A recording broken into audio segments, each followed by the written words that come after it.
Hello and welcome back to our channel. So today in this video we will be discussing about how to reset password in Edward Jones. So without wasting much of our time, let's get straight into the video.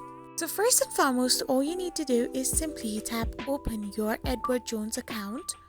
So once you tap on the Edward Jones app, you will end up in this kind of interface where you will find your login interface. Simply hit on forgot user ID or password, which will lead you to this page, and hit on the reset your password option. Once you do so, you need to now enter your user ID which you had created while creating the Edward Jones account. Now simply type in your birth date as well. You can simply scroll through the drop down menu bar and select it manually, or you can also type it in by clicking on the pencil like icon.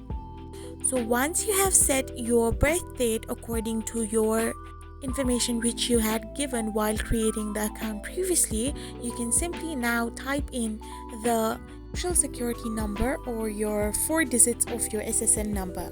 Once every credentials is completely filled, you can hit on the continue button and follow the on-screen prompt, which will help you to reset your password in your Edward Jones account. I hope you found this video helpful, so don't forget to hit that subscribe button and do give us a thumbs up. Thank you for watching.